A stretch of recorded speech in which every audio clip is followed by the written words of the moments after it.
كنتم خير أمة أخرجت للناس الحمد لله رب العالمين والعاقبة للمتقين وأشهد أن لا إله إلا الله وأشهد أن محمدا عبده ورسوله أما بعد.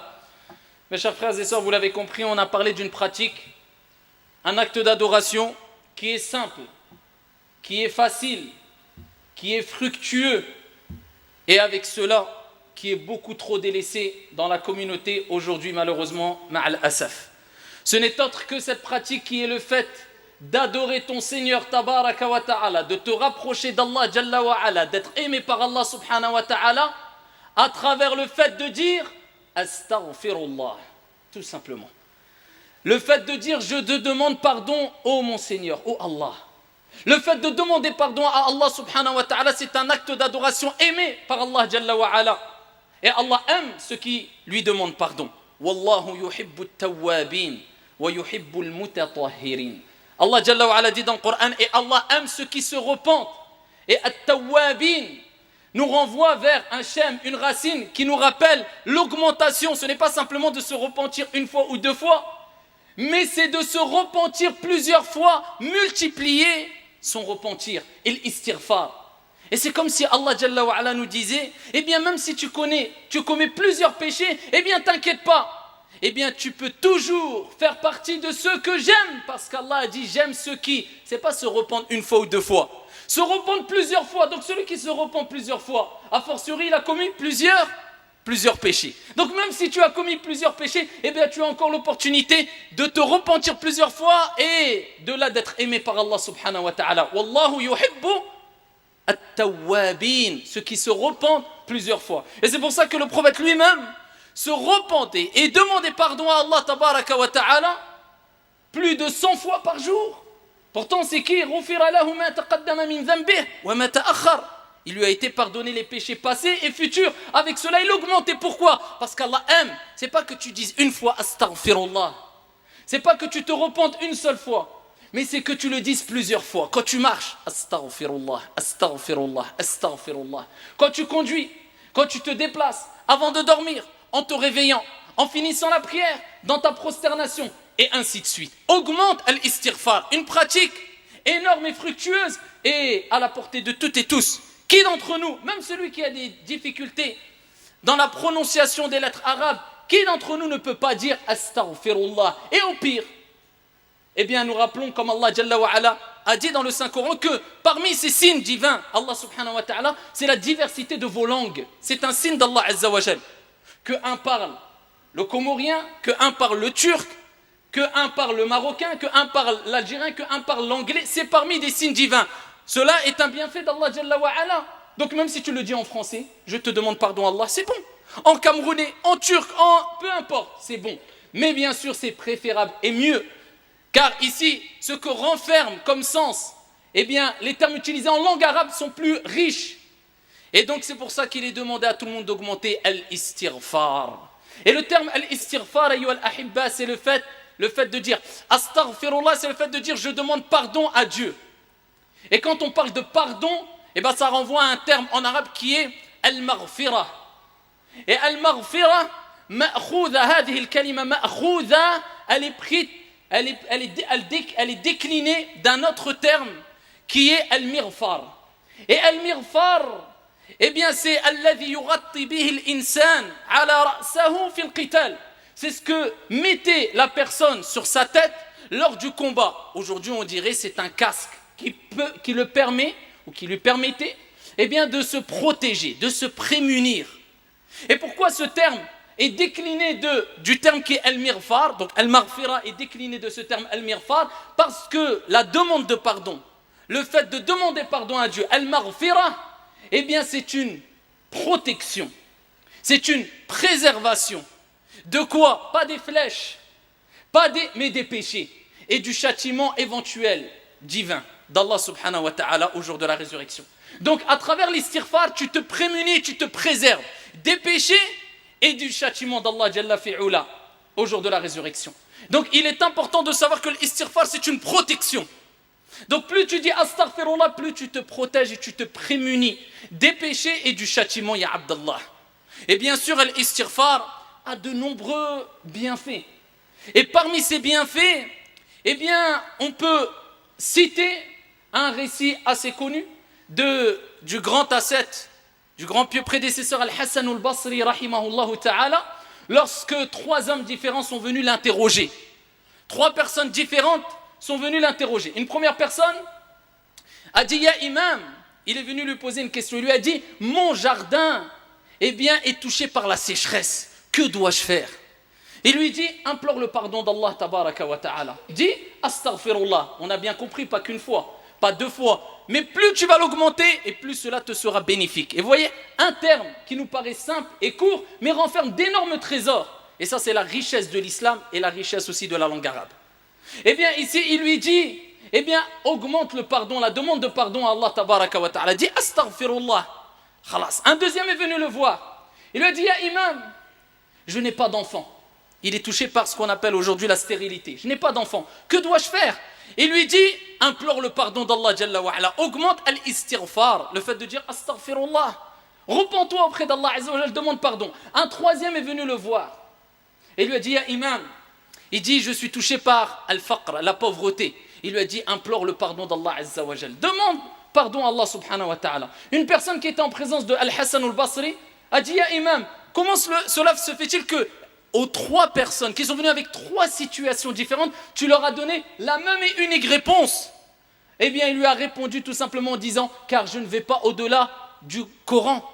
Car Allah subhanahu wa ta'ala a dit dans le Coran al-Karim, فَقُلْتُ اسْتَغْفِرُوا رَبَّكُمْ إِنَّهُ كَانَ غَفَّارًا حِكَايَةً عن نوح alayhi salam. En parlant et en citant ici la situation de Nuh alayhi salam qui lui a dit, et j'ai dit, فَقُلْتُ اسْتَغْفِرُوا, implorez le pardon d'Allah Jalla wa ala, c'est le grand pardonneur. Et quelles sont les conséquences après le fait d'implorer le pardon d'Allah Azza wa Jalla? Allah le cite dans le Coran al-Karim, yursilis samaa alaykum midrara. Il fera descendre du ciel sur vous des pluies abondantes. Ah, réponse au premier qui a dit, mon jardin est touché par la sécheresse. Yursilis samaa alaykum midrara wa yumdidkum bi amwalin.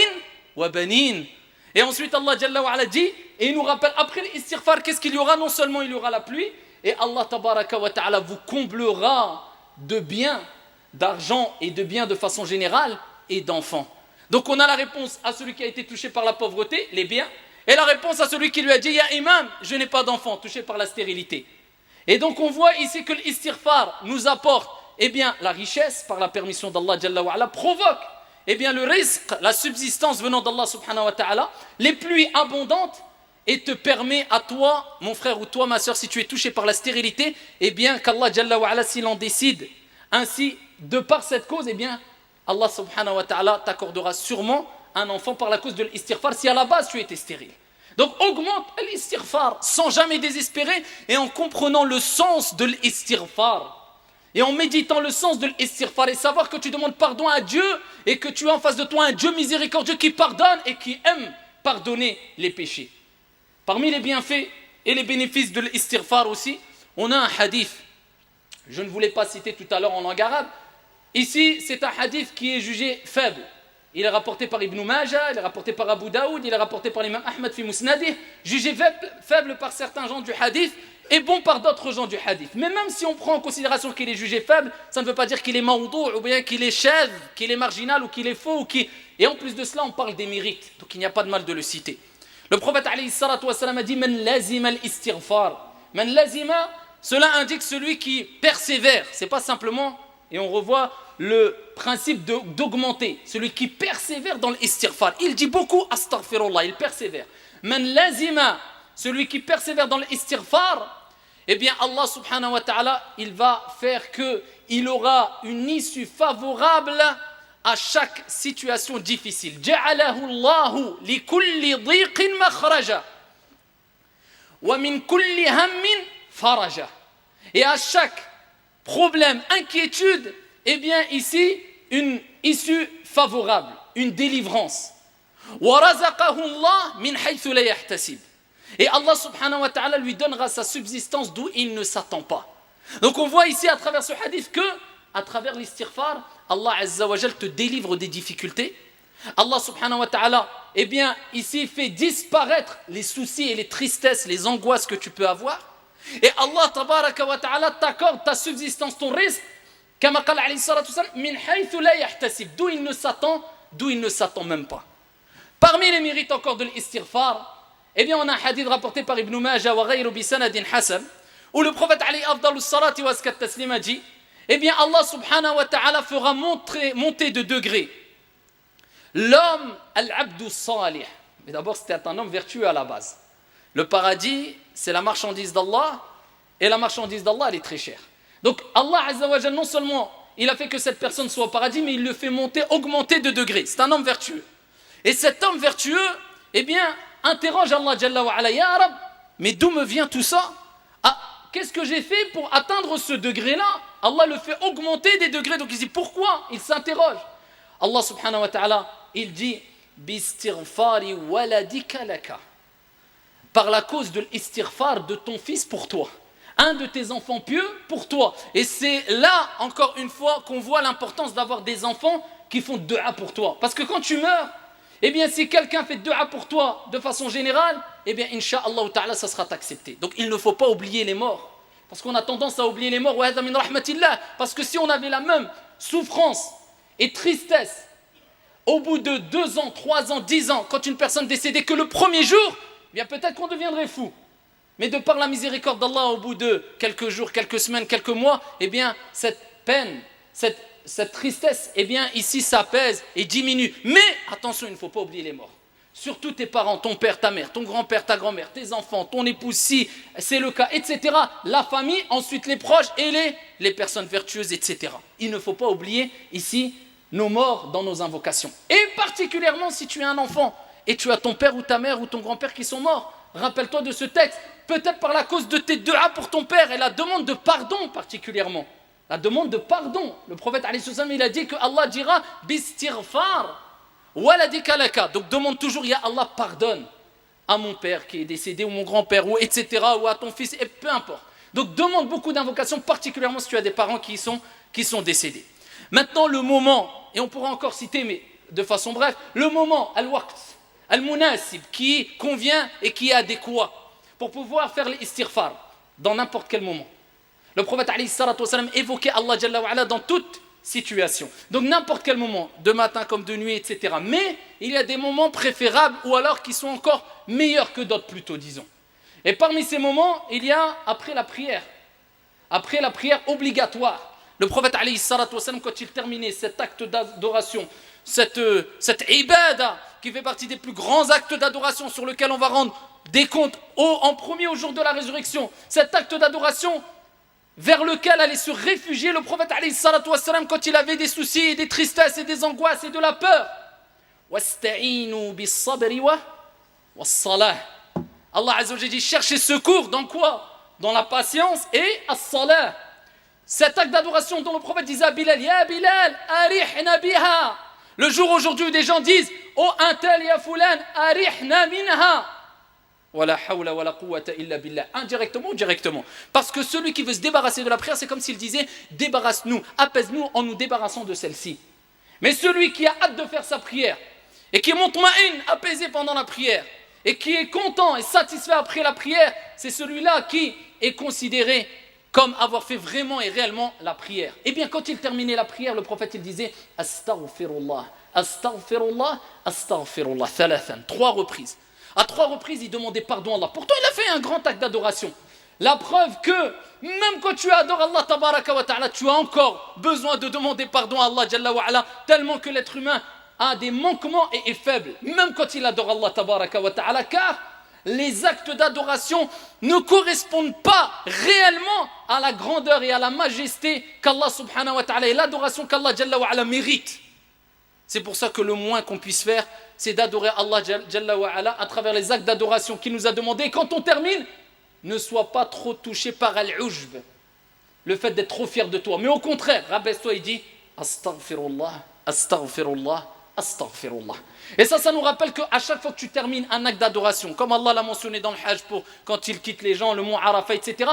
À chaque fois que tu termines une chose, demande pardon à Allah subhanahu wa ta'ala. Cela te poussera à te rappeler qu'il ne faut jamais être trop sûr de soi et ça te poussera à avoir ce qu'on appelle le tawadu', la modestie bi'idhnillahi tabaraka wa ta'ala. D'autres moments aussi, eh bien c'est quand tu es dans une assise, tu parles avec tes frères, avec tes sœurs, tu parles, tu discutes, tu termines l'assise. Eh bien surtout nos assises aujourd'hui, on sait très bien qu'ils sont remplis de beaucoup de choses futiles, quelquefois malheureusement.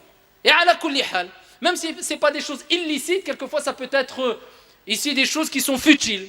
Donc nous disons qu'il est important d'obéir au prophète alayhi salatu wassalam. Quand il dit, eh bien celui qui quitte une assise, il termine une assise, il a discuté, une réunion, etc.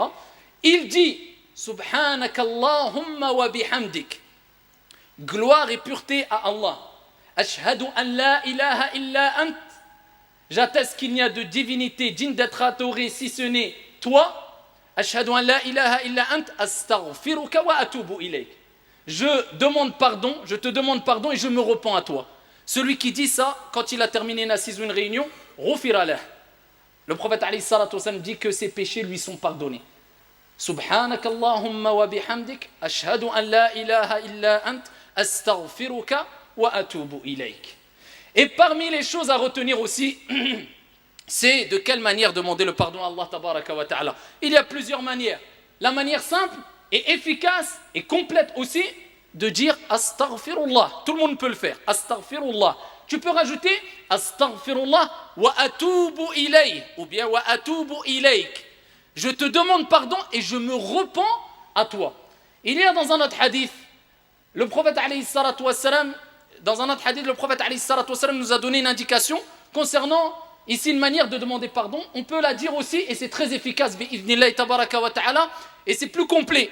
Le prophète alayhi salatu wassalam a dit, celui qui dit astaghfirullah al-azim alladhi la ilaha illahu al-hayyul qayyum wa atubu ilayh ghufira lahu.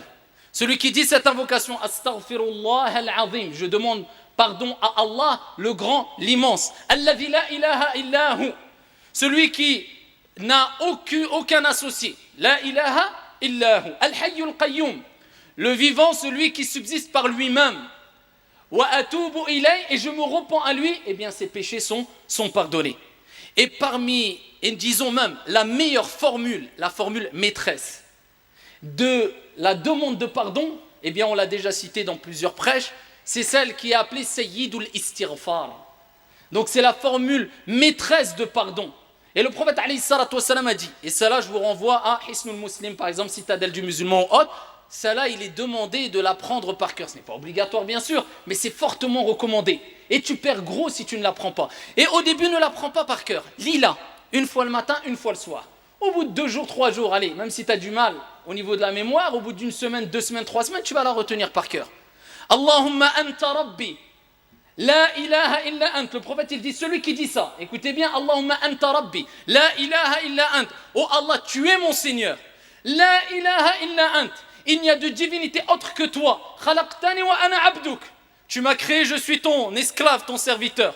Khalaqtani wa ana abduk wa ana ala ahdika wa wa'dika mastata'at. Et je me conforme autant que je peux à mon engagement et à ma promesse vis-à-vis de toi. Eh bien, quand tu dis cette invocation complète, eh bien, tu vas voir les fruits qui vont en découler. Allahumma anta rabbi, la ilaha illa ant, khalaqtani wa ana abduk, wa ana ala ahdika wa wa'dika mastata'at. A'udhu bika min sharri ma sana'at, wa abu'u laka bi ni'matika alayya. Je cherche protection auprès de toi contre le mal que j'ai commis. Wa abu'u laka bi ni'matika alayya, et je reconnais tes bienfaits sur moi. Wa abu'u bi dhanbi, et je reconnais mon péché. Faghfirli, pardonne-moi. Fa innahu la yaghfiru dhunuba illa ant. Nul ne pardonne les péchés si ce n'est toi l'unique subhanahu wa ta'ala. Le prophète alayhi salatu wa sallam a dit, celui qui dit cette dua le matin et il meurt avant le soir et il l'a dit avec certitude, on en revient. C'est pas comme certains quand ils terminent la prière, subhanallah, subhanallah, subhanallah, subhanallah. C'est mieux que tu dises subhanallah une fois que tu es subhanallah, subhanallah, on comprend rien. Regarde, astaghfirullah. Déjà, astaghfirullah. Je ne veux pas rentrer dans les détails dans l'oreille et autres, mais le fait de dire astaghfirullah, ça veut presque rien dire dans certains cas. C'est astaghfirullah. Je demande pardon à Allah. C'est pas astaghfirullah. Donc imagine-toi le subhanallah, c'est quoi? Subhanallah, alhamdulillah, ila akhir. Pareil, cette invocation, celui qui dit avec certitude, il meurt la journée, dakhal al-jannah, il rentre au paradis. Et celui qui l'a dite le soir, et il meurt avant le matin, et il l'a dite avec certitude, eh bien le prophète alayhi salatu wassalam, il dit, il rentre au paradis. Ça veut dire celui qui l'a dit le matin, il meurt dans la journée, il rentre au paradis. Celui qui l'a dit le soir, eh bien il meurt le soir, il rentre au paradis bi'idhnillahi tabaraka wa ta'ala. Et pour terminer, il est important de savoir que le repentir, et quand on commet des péchés, c'est très important de faire al-istighfar. Mais ça ne suffit pas, il faut bien sûr que le péché qui a provoqué le fait qu'on demande pardon à Allah Azza wa Jal, eh bien il soit abandonné. Et on n'y persiste pas sciemment. Et c'est pour ça qu'Allah tabaraka wa ta'ala, quand il parle dans le Coran al-Karim des gens bienfaisants, al-muhsinoun, eh bien il cite plusieurs caractéristiques, et parmi ces caractéristiques c'est وَإِذَا فَعَلُوا فَاحِشَةً أَوْ ظَلَمُوا أَنفُسَهُمْ ذَكَرُوا اللَّهَ فَاسْتَغْفَرُوا لِذُنُوبِهِمْ. Et lorsqu'ils commettent une turpitude, ou bien ils agissent injustement envers leur propre personne, ils se souviennent d'Allah tabaraka wa ta'ala et فَاسْتَغْفَرُوا لِذُنُوبِهِمْ. Et ils demandent pardon à Allah Azza wa Jal pour leurs péchés. Et ensuite Allah tabaraka wa ta'ala dit وَمَنْ يَغْفِرُ الذُّنُوبَ إِلَّا اللَّهِ. Et qui pardonne les péchés si ce n'est Allah subhanahu wa ta'ala? Il dit Allah وَلَمْ يُسِرُّوا عَلَى مَا فَعَلُوا وَهُمْ يَعْلَمُونَ. Et ils ne persistent pas sciemment dans le péché qu'ils commettaient. Ça veut dire qu'ils demandent pardon, mais ils ne persistent pas dans le péché qu'ils faisaient. Et si tu te repens et tu retombes dans un péché, eh bien repens-toi encore. Allah te pardonnera. Et si tu te repens encore, tu retombes dans le péché, repens-toi encore. Allah te pardonnera. Et si tu le fais encore, sache qu'Allah tabaraka wa ta'ala, comme tu l'as dit dans un hadith qudusi divin, eh bien tant que mon serviteur me demandera pardon, je lui pardonnerai ses péchés. والله تعالى أعلى وأعلم وأحكم. إن الله وملائكته يصلون على النبي يا أيها الذين آمنوا صلوا عليه وسلموا تسليما. اللهم صل وسلم وزد وبارك على عبدك ورسولك محمد وعلى آله وصحبه أجمعين. وارض اللهم عن الخلفاء الراشدين المهديين ببكر وعمر وعثمان وعلي ومن تبعهم بإحسان إلى يوم الدين. اللهم اغفر لنا ذنوبنا اللهم اغفر لنا ذنوبنا اللهم اغفر لنا ذنوبنا فإنه لا يغفر الذنوب إلا أنت. اللهم اغفر لنا وارحمنا وكن لنا ولا تكن علينا وارحمنا ولا تعذبنا. اللهم اجعل اجتماعنا هذا اجتماعا مرحوما وتفرقنا بعده تفرقا معصوما ولا تجعل فينا ولا منا شقيا ولا محروما. اللهم لا تدع لنا في مقامنا هذا ذنبا إلا غفرته ولا دينا إلا قضيته ولا هما إلا فرجته ولا مريضا إلا شفيته ولا ضالا إلا هديته ولا ميتا إلا رحمته. اللهم اغفر لنا ولوالدينا ولوالديهم يا رب العالمين. اللهم اغفر لجميع موتى المسلمين الذين شهدوا لك بالوحدانية ولنبيك بالرسالة وماتوا على ذلك. اللهم اغفر لهم وارحمهم وعافهم واعف عنهم وأكرم نزلهم ووسع مدخلهم واغسلهم بالماء والثلج والبرد ونقهم من الذنوب والخطايا كما ينقى الثوب الأبيض من الدنس وجازهم بالإحسان إحسانا وبالسيئات عفوا وغفرانا. ربنا آتنا في الدنيا حسنة وفي الآخرة حسنة وقنا عذاب النار. سبحان ربك رب العزة عما يصفون وسلام على المرسلين والحمد لله رب العالمين.